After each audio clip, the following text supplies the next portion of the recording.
Right on, folks. John Crane here in the shop, and today I'm going to show you how to install this Vevor 3-axis digital readout on the Bridgeport milling machine, X, Y, and Z axis. I'm also going to show you how to cut a glass scale if you have to cut one. That's kind of a tricky step.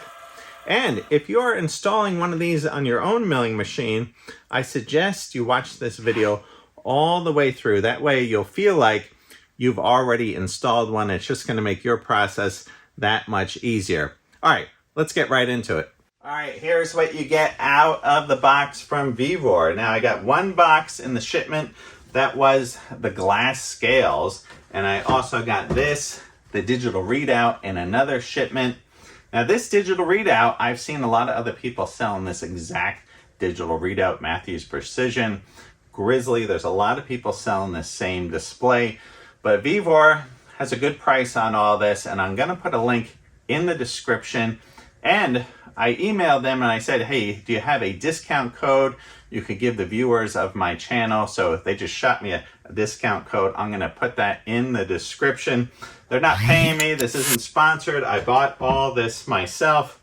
I had to get this to the shop rather quickly because I got a job I got to do that I need this for. Now, when you order this, I ordered the 16, 18, and 38-inch scales, but when they come, they are longer than that. So the 38 is actually 43, right? The 16 is 21 and a quarter, and the 18 is 23 and a quarter. So you gotta account for that. This scale is actually just a hair too big for the table on my milling machine. I got a 42-inch. This is 43-inch. Yes, I'm going to have to cut down the glass scale. Unfortunately, I'm going to have to go through that process. I'm going to show you guys that in a little bit. So you get the scales, you get the hardware. They give you a bunch of screws and bolts, some mounting plates here for the reader heads. They also give you some dust covers to keep, the oil and the dust and the grease and the metal chips out of the scales. Oh yeah, with this digital readout, they give you a little collet rack and a plastic cover to go over the whole thing, keep the dust and the grease off of the digital readout. And of course, right, a little pivoting arm. I think I'm gonna keep the old Analam arm that I have on there. It's actually a little bit longer. I like the display sticking out a little bit further. All right, let's get right into it. Let's go over to the bridge part. We're gonna pull off those scales and the DRO. All right, I've seen the lights go out on Broadway. Time to shut down the old Heidenhain one last time.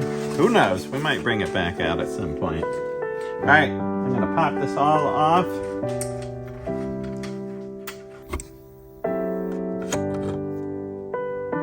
It's all right, old buddy. Time to go. All right, just a quick look here at the old scales. So here is the X axis. All right, this is attached to the front of the table, and I am going to put it back on the front of the table. I do like having that clearance in the back. And then here's the Y axis. We're going to take this off. See, this has all these brackets here. I'm going to see if I can reuse those. And then, of course, we are going to put on the Z axis. That's going to be a nice addition here on the mill that I haven't had. All right, I'm going to start taking this off. By the way, I hope you guys are all doing great. It's coming up on Thanksgiving here, and I hope you guys all have a good Thanksgiving.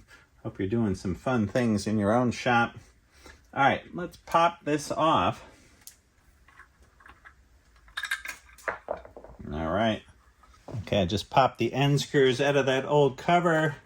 Now I'm going to slide this right off of our reader head. All right, here's a close-up of this old reader head. Look at that, right? Look at all the old grease and right? I know my machine needs a lot of work, and I am going to start replacing a bunch of parts like the screw and the nut inside. I got a lot to do on this machine. Thankfully, it's been doing well all these years. It's been making me some money here in the shop and making some good projects come true. All right, this has a couple of screws under it. We'll pop off the reader head. Look at that little piece. Somebody made that. That must be the machinist I got this machine from. But see, this is milled on an angle to match up with this, so this can be nice and flat. I'm gonna see if I can reuse this for ours. All right, after I got that bracket out, I gave everything a spritz with the super clean degreaser, scrubbed it with some Scotch-Brite and this little rotary scrub brush for the drill. Then everything gets a coat of the WD-40 just to wick away the water, and of course I go over everything with some whey oil after that.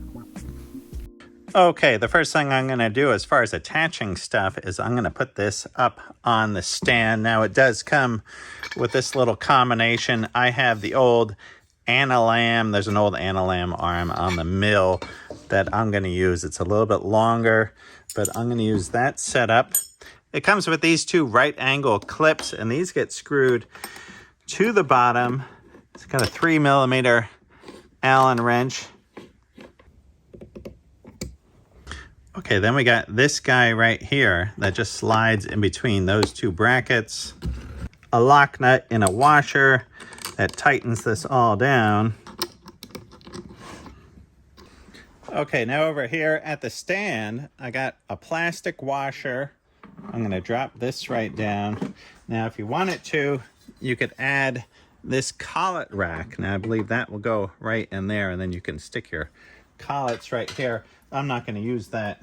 And then on the bottom, right, we just got a washer, a lock washer, and the nut. And I'm just going to leave that finger tight. That seems pretty good. All right, let's get right into the meat and potatoes. You can see if I hold this scale up here, it's long by about 1 inch. So I got a mark on the scale right here. So I'm going to cut this off. I know, here we go, cutting the glass scales, right? Okay, here's the end cap for Phillips head screws. I got the jeweler's screwdriver. Ooh, I see, look at that. They got like a little silicone around the edge here. Okay, see our glass scale sitting back in there? Now that is back in there 1/2 inch. Okay, so while we're sitting right here, I'm gonna slide this reader head right out.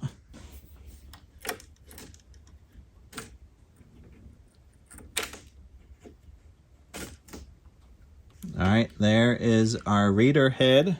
All right, with some needle nose pliers, I'm gonna pull out our rubber like wipers here. This is our protection. Okay, here's taking a look down in there at our glass scale. And here is the line where I want to cut this. So if we look from above, what I'm gonna do is I'm gonna actually stick some putty down in here. I wanna seal this off. I don't wanna get any chips down into this glass and risk potentially scratching any of this glass. I wanna seal this all up. And then I'm gonna cut this on the milling machine with a small bit, and then I'm gonna cut this out on my tile saw to cut through that glass with the wet saw.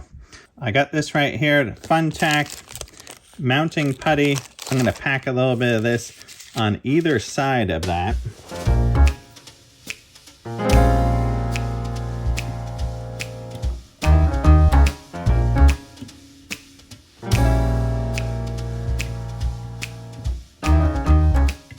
All right, there is all of our putty packed in around that scale. So I can't see any daylight around the edges of that. So hopefully that's going to keep any kind of chips. All right, now I'm just going to seal the top of this with some tape. Keep any debris out of this.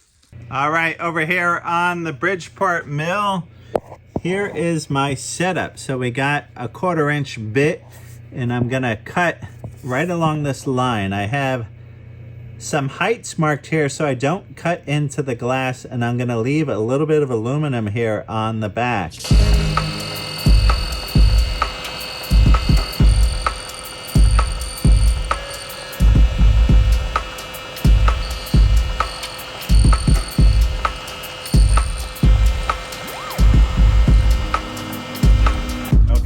gonna flip this around. Put that right up against our stop.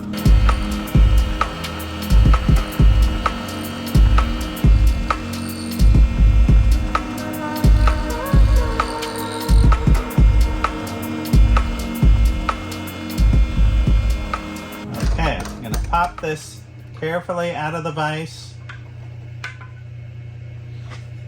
Shake out any chips that we got. All right, here's what we got. We can see the glass scale right there. And we're cut through, but I got some left on the back. Now I'm gonna take this out to the tile saw, and that's gonna allow some water to run right over our glass and make that a nice cool cut. All right, here we go. Cross your fingers.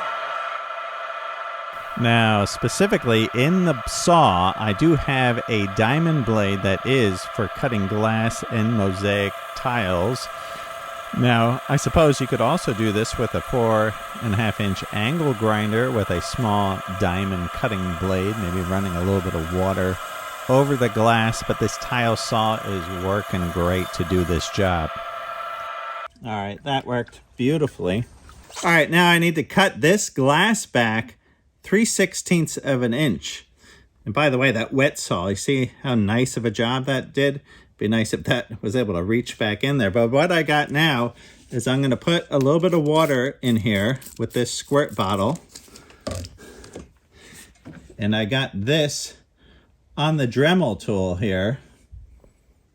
So I got the Dremel set up with the diamond bit.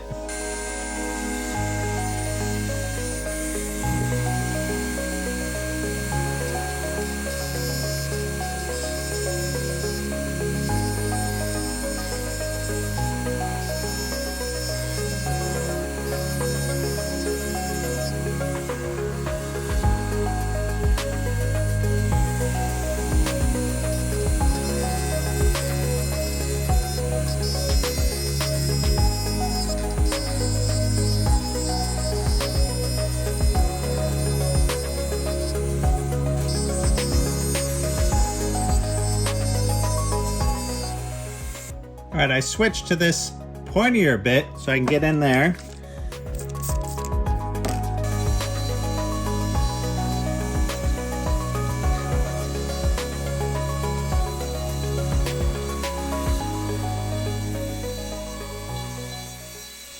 All right, now I know I've seen some YouTube videos where people are just cutting through these glass scales with a bandsaw or a hacksaw, and the glass is actually just shattering and cracking. I'm taking a little bit more of a measured approach here, being delicate with the glass scale, sealing up the end, keeping any debris out while I'm doing this, and this is working really well.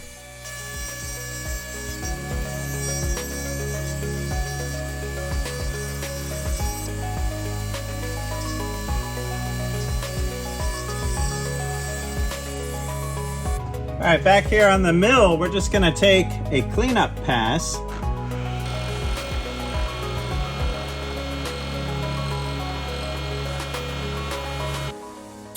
Okay, this is all looking great. Now it's time to put this end back on, and it does look like I'm gonna have to tap a hole in each corner. So what I'm gonna do is I'm gonna put this on here. I'm gonna put this into our vise.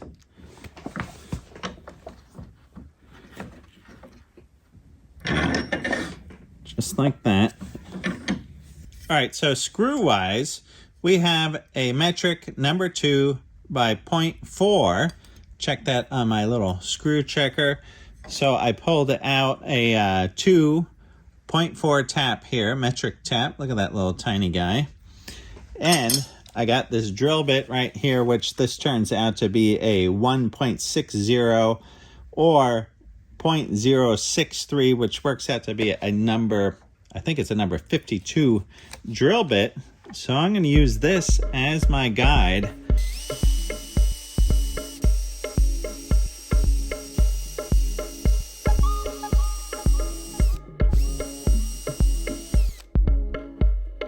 Inspector,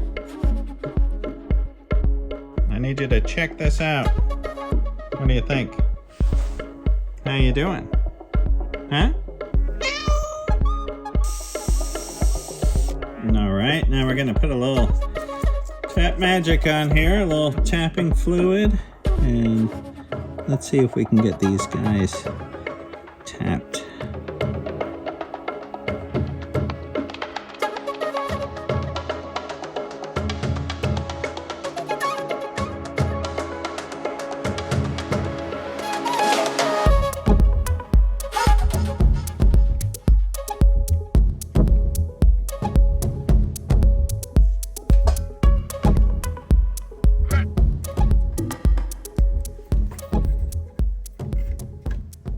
That really worked out great. I can't see any chips or anything inside, so that is awesome. All right, now I'm gonna run our rubber wipers, seal, whatever you wanna call it here, back in.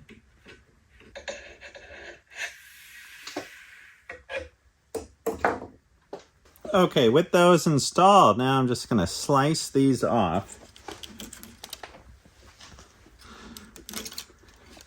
Okay, and now we can reinstall our little reader head here.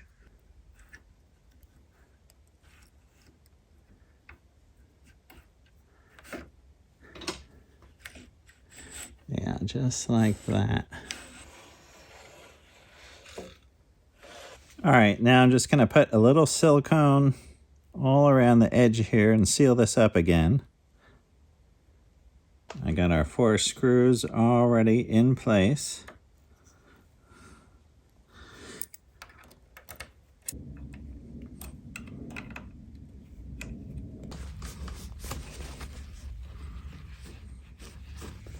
All right, now that our scale is cut, I can mount this here to the front. I'm mounting it right under the T-slot, right where this was before. I've gotten used to the scale being on the front, and I actually really like it. It saves some travel. You know, by putting it in the back, you lose a couple inches of travel going back towards those dovetails. So now I'm going to slide in this 1/4-20 rectangular nut. I'm going to push this way. And then I got this, a 7/8 block. And I got 1/4-20 bolt here. One thing you don't want to do is let this bolt, you know, in T-slots, you never want to let it bottom out and push against the back of the T-slot. It puts pressure on this side. You can actually crack the table by doing that if your bolt is too long.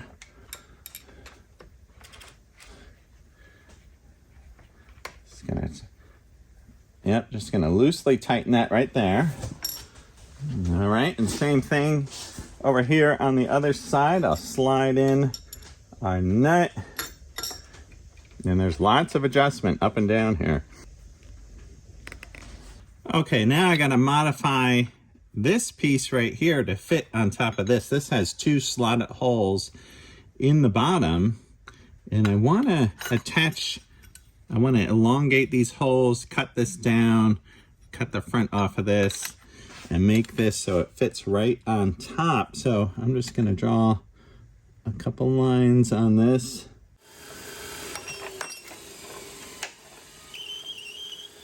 Now, chances are you're gonna have to modify these brackets to fit your mill depending on how you are mounting these brackets. So here I am modifying this bracket to fit mine. I'm tapping this out now for a 1032 screw. I'm using a tap follower here made by Dave Hooley, Gray Ledge CNC. If you need a tap follower, give him a shout. Check him out. Buy a tap follower, and he's got a bunch of other cool things as well. All right, I got our little part made, rounded off the edges, and that is gonna fit in there nice. But before I do that, I took off the vise, and now I wanna get this nice and parallel to the top of the table and to the edge of the table. So I got the Starrett combination square, and I'm gonna use this to get it close and then come in with the dial indicator. All right, so I'll come in with the Starrett square. I'm gonna drop this right down and touch off. I'll lock our square and come down to this end, and I can see I gotta raise this end up a little bit. Yeah, that looks good. Let's see what we got in the middle. It's pretty close. It's saying that it's a little bit low in the middle, and who knows about these extrusions on these things. This is looking good. They're saying it should be within 4 to 6 thousandths. So I'm going for about 5 thousandths. I'm going to get it as close as I can possibly get it.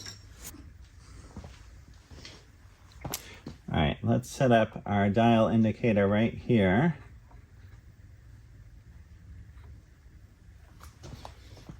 Let's run the table down this way. All right, that is zeroed out. Let's see what we get when we run this across.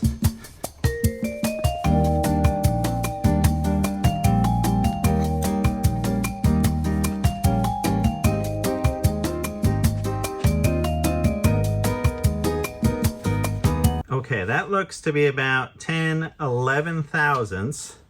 So I'm gonna make an adjustment. And just go up a little bit. Okay, right around there. Let's see what we got.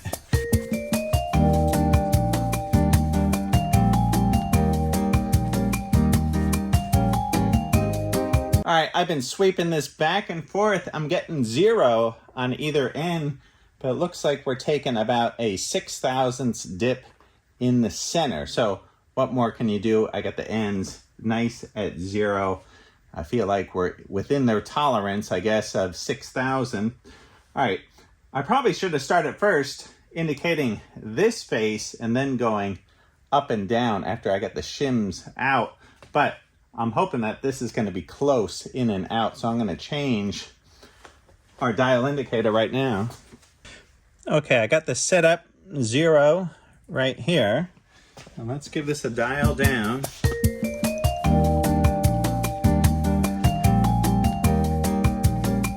Yeah, again, it looks like it takes a dip in, and now as we come back, see, we're back at 0 here. All right, after working on this scale with the dial indicator, I got 0 on the ends. We're going with the law of averages. Looks like from the top down, we got a 6 thousandths dip in the center. And then this way, we have a 3.5 to 4 thousandths dip in the center going this way. I got the ends on 0, and I think this reader head will more than enough make up for any of that kind of slop. So now we're going to tie this in with that little plate that we just made. We got our little plate, and we have these guys. We're going to screw these right in to the reader head. Those are threaded inside there.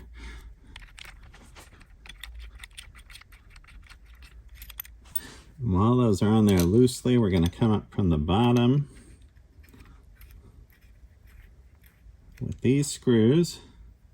All right, we'll use this little stubby of my grandfather's to tighten these up.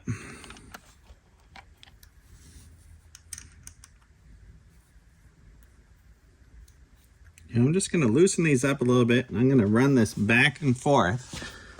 Just want to see how this acts here. Okay, the height between the reader head and the bottom of this, they are saying 0.8 millimeter to 1.6. So the average of that is 1.2, which is about the exact thickness of that red spacer that they have in there. So I'm going to push that up to that, and then we're going to pull out that red spacer after I get this tightened up. Let's see how this looks when we tighten this down. Okay, and there's a couple screws right here. We're going to remove these and remove this red. Oop. All right, we'll never see that screw again.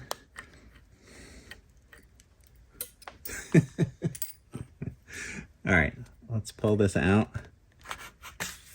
Yeah. All right, I think we're set. Let's give it a test. All right, all seems good. I'm really liking the travel. I don't feel any kind of binding or anything like that. I feel like we're on the money. All right, I'm moving the travel all the way forward on the y-axis until it stops right there. And now I'm gonna attach our old bracket here, which is a right angle piece. It's a little bigger than the brackets that they give you. So if you're doing this, you might have to fabricate a piece like this, and hopefully I'm going to be able to utilize this piece. So I want to do a couple things right here. Just want to tighten this down.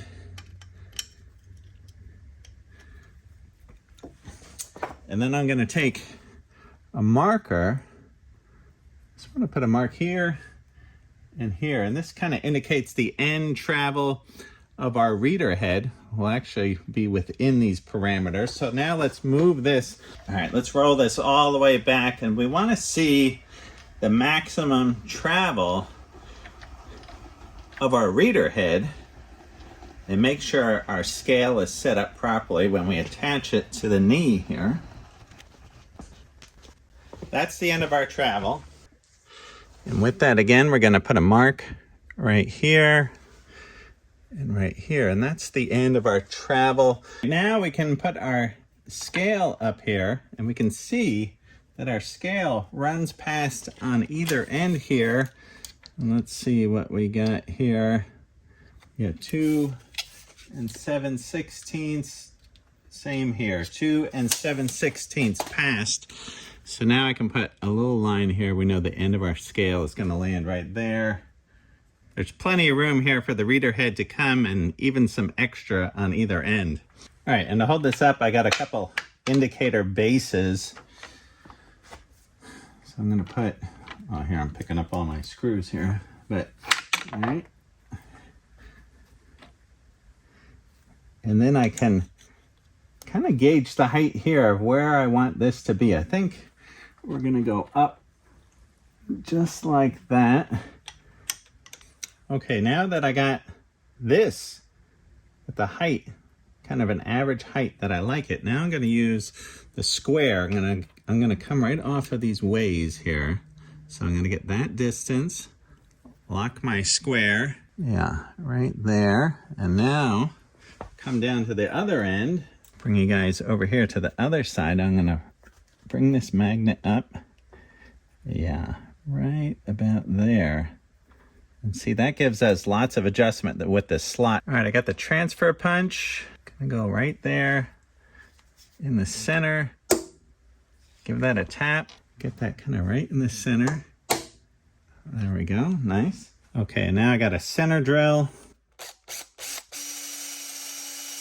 And now I got this block. I got a number 7 drill coming right through this block. This is gonna help me keep this straight as I drill. We'll do the same right down here. Okay, same deal here. I got the block set up. I got the 1/4-20 tap in here. So we're gonna put that right there. I got the drill low.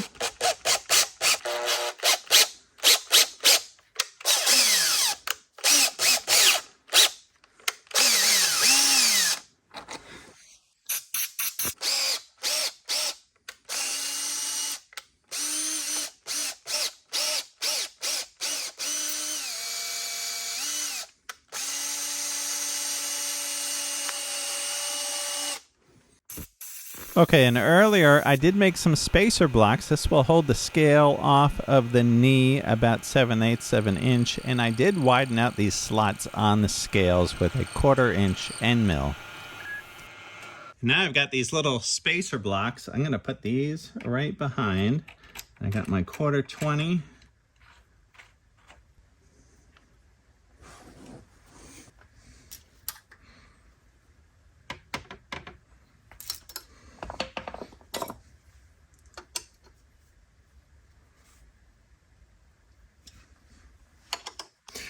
Okay, now I'm going to pull this bracket back off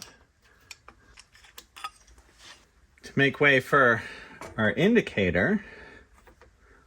All right, now I've got the indicator set up. I know I don't have a handle on this end of the mill right now, so this is kind of convenient to get onto here, but I guess you could put it right onto the cradle here. But let's run this down and see what kind of run out we get on this.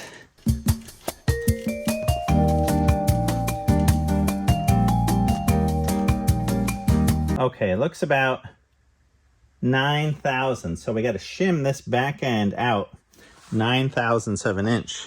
the power just went out, so I guess I'm taking a break here for a second. But yeah, we're gonna get that 9,000 shim here in the back. All right, I'll be back when the power comes on. There's the inspector over here, sleeping on the job again in that nice cozy bed. How you doing? All right, we'll throw a few more logs on the fire, being that the power is out. Keep this going. Okay, they do give you these little shims in the kit, so I'm going to try to sneak that behind here. I know it's changing all my settings, but I want to slip this in here. Yeah, just like that, and then see what we get. Yeah, see if I can tighten this up without it slipping all over the place. Okay, I got this little shim behind there. I checked it again with my square. That's actually looking really nice. All right, this one is looking really good. We're within 1,000th on the whole thing here. So this one turned out great. Now I'm gonna work on the height of it. All right, I got the indicator hanging upside down here. Right, I know I don't have a handle on here, and this isn't gonna sync up with everybody's scene there because they're gonna have a handle, but I guess you could magnetize to here, or if you have a longer indicator holder, you could come off the top of the table under, right? But let's see what we got. If I do some travel here, I had that set to 0. This side wants to come down 4 thousandths right there, so let me adjust for that. Boy, that might have done it right there. All right, I am really liking where this is sitting. Within this distance right here, I'm getting about 1.5 thou difference. So I'm staying right there. I'm not gonna fuss with it anymore. Okay, now I'm just tapping this around. Yeah, 1 5/16 down here. And let's see on this side, 1 5/16. All right. So now I'll tighten up both of these. And let's see if I can reach in here with these screws. I had to go to Ace and pick up some screws. I think these are M5 by 0.8 is the deal. All right, there we go. Right? You ever see those YouTube videos where like the view is from like 10 feet away? You have no idea what the person is doing. Trying to bring you guys in here for the good view. Reaching in here with this hex key. Okay, and I got this nice and centered on our scale. I got a reader head centered on the scale. I was looking on both sides. Looks about an even amount sticking out on both sides. And now I can tighten down these 1032 screws. All right, now we'll give this guy a little trial run. Look at that. That looks nice and smooth. And then we can pull this right out. All right, excellent. All right, all is looking good. Okay, on to the Z-axis. So I put these 2 lines here. This is where I'm thinking the reader head is gonna go, is right here. I'm gonna put this bracket and the reader head is gonna attach to this, and I'm gonna put the scale over here on the body. But right now, I want to bring the table all the way down or all the way up. I think I'm going to go all the way up first and then all the way down. I want to see the extent of the travel. All right, that's the top end of the travel. So let's put a mark right here and right here. Put an X in the middle. Now let's go all the way down.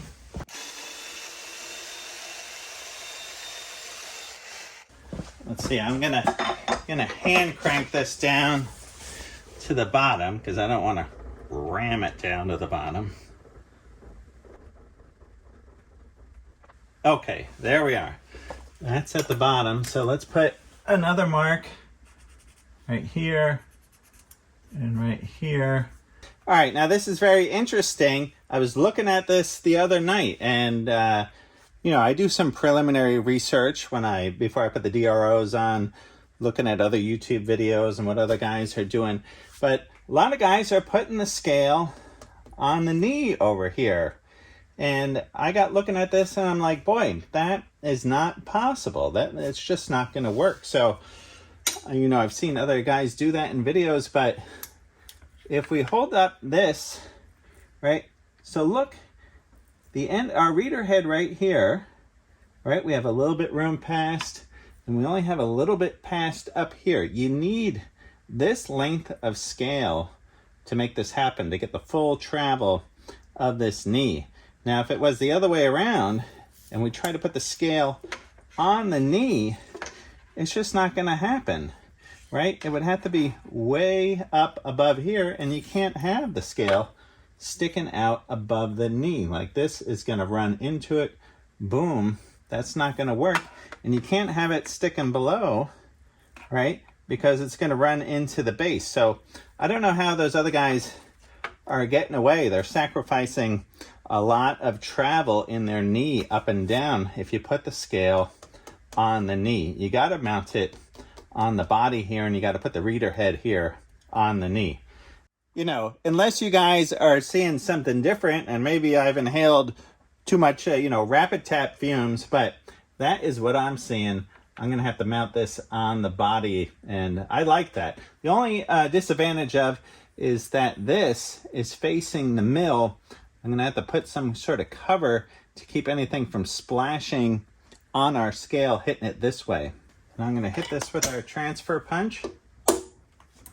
And again, I'm using that indicator magnet at the bottom to hold the scale up while I use the transfer punch.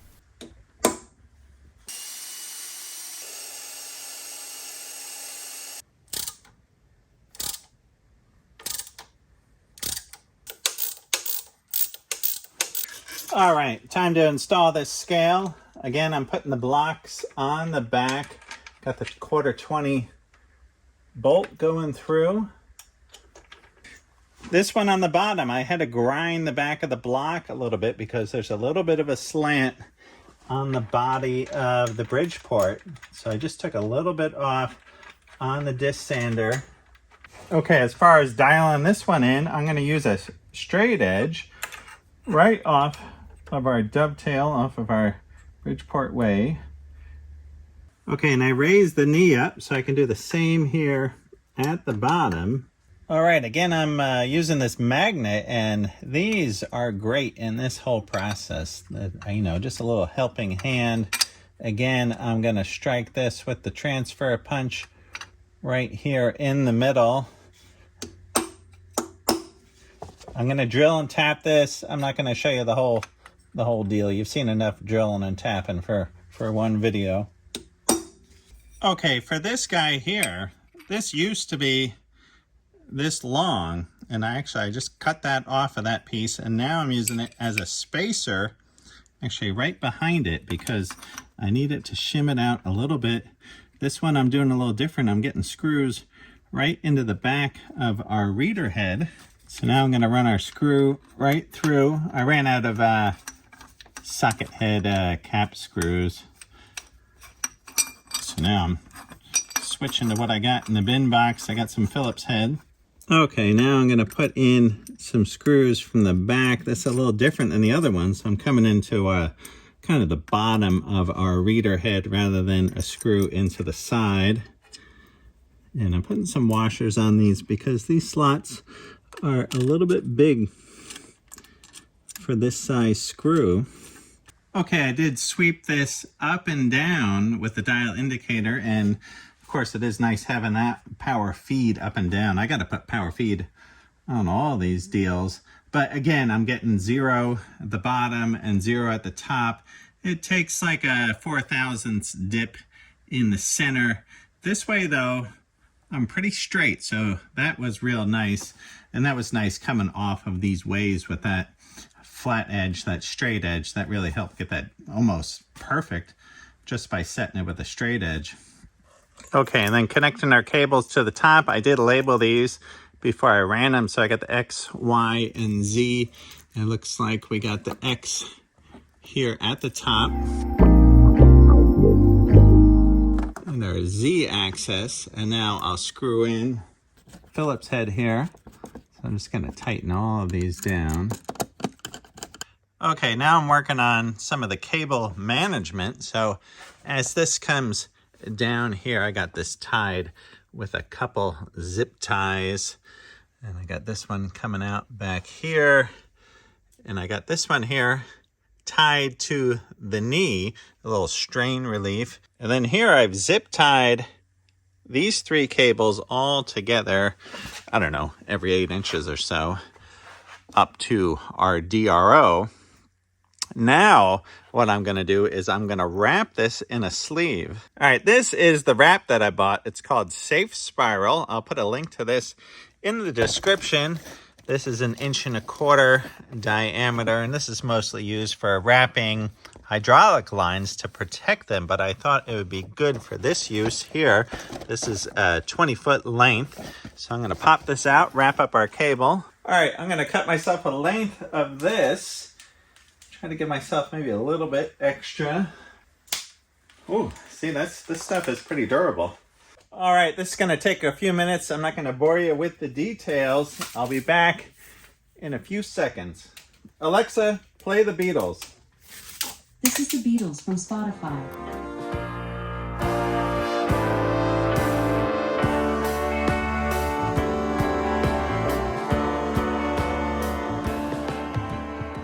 All right, here we go. We got our cable wrap all on, and I got everything zip tied to the arm here, and our cable wrap drops all the way down. We're protecting all of our cables. I think that is going to work out great. I might put a strain relief or something, you know, maybe attach it something to here, but I'm going to fiddle with it for a little bit, see how it reacts with the table going back and forth, but I'm really liking the protection that this is going to provide. All right, let's flip the switch here in the back. I did already, I tested it earlier before I put the cable wrap on just to make sure things were working here.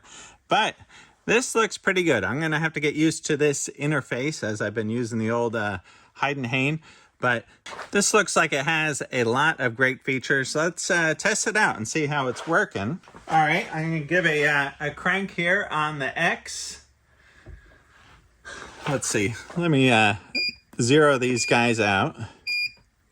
And let's give it a crank on the X. Yeah, looks pretty nice. You know, no numbers fading out like the old Heidenhain. I had a guess on some of those numbers. Let's try the Y-axis. Yeah, this I'm hoping is going to be really nice. And then, right, we got the Z-axis, which I haven't had on this mill, so that is going to be incredible.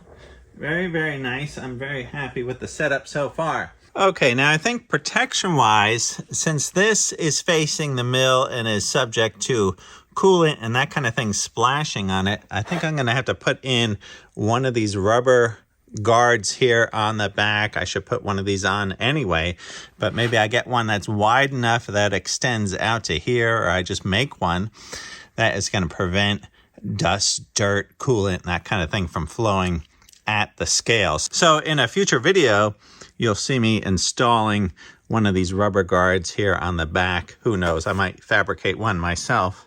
All right, there you go, folks. All dialed in with the DRO, and I am stoked to have this up and running. I do have a lot of work to do with this mill, so I'll see how this all functions. I will report back how it's doing, and hopefully this provides a good foundation for you if you are doing this to your own mill. I know things are going to be different, and I know I didn't put these covers on, and I think the covers that they gave me are not big enough because I use these little standoffs, so I will order in some aluminum angle. I think that's easy enough just to cut some pieces, put these on, tap and drill some little screws into the top of these spacers.